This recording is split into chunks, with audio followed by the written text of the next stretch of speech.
Hi, my name's Clara Sante and welcome to Blindsided by Thought. Today I wanted to talk about thought, and before I start I'm just going to ask a question that after I've asked it might be worth just pausing the video and really sort of considering what the question that I asked means and if you could ever be open to it being true. And it's could you consider that we only ever live in the feeling of our thinking? Because if that's true, what would that mean to you? So basically, we have a thought, it comes into our head, comes into our mind, and it creates a feeling in our body of whatever that thought is. And then that happens all the time. You know, you're not always aware of the fact that the thought has come in. Sometimes you get the feeling, but the thought will always come before the feeling. And if we're only ever feeling our thinking, then it means that thoughts come and go. They're not really made of anything. You can take as much notice or as little notice of them as you want. A thought like, I'm not good enough, or, you know, any kind of negative thought only has the same amount of power over you as what am I having for dinner, because they're all just thoughts and they just want to come in, they want to do their thing and they want to leave. That's kind of how it's designed. And it just takes all the kind of power out of those horrible ones.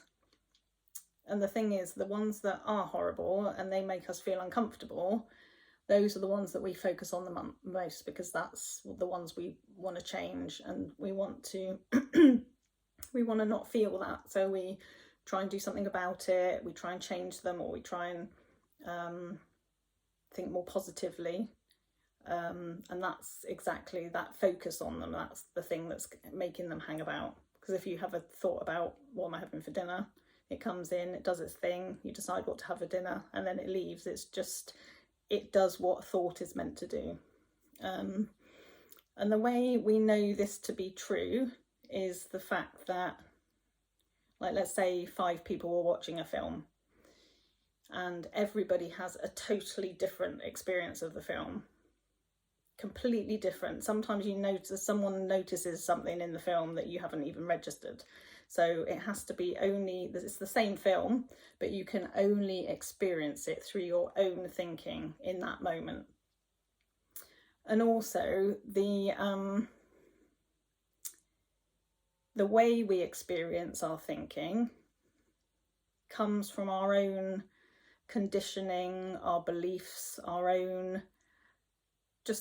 kind of thought processes that, you know, they come from something we've experienced in the past, might kind of make us see something, a situation, in a certain way in that moment, just from the way we've been conditioned through our whole lives. And it's just kind of knowing this. Again, it's just an understanding of how it works. You're not trying to kind of do anything about it or change things. It's just knowing that that's how it works. Because if let's say I saw, I don't know, let's say I went to a place that I'd been there before and something happened, so I felt uncomfortable about it. If I was to visit that place again, then obviously that kind of, because I've got the conditioning of the last time, it made me feel uncomfortable. So you get that kind of thought and feeling again.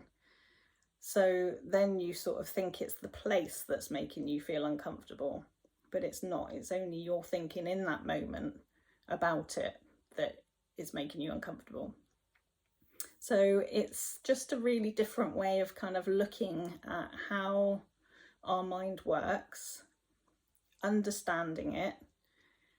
And if we know that it's always only just our thinking, you just don't get so caught up in the drama of every single thought you have. And, you know, we have billions of thoughts all day, every day. but we don't notice them all because it would be too much. But it's really interesting on, you know, to see which ones you focus on the most, or the ones that you just have and then they just do their thing and leave. And that's why quite often we always feel like we're quite negative and that we have these thoughts on repeat that are very negative, but it's only because we focus on those the most.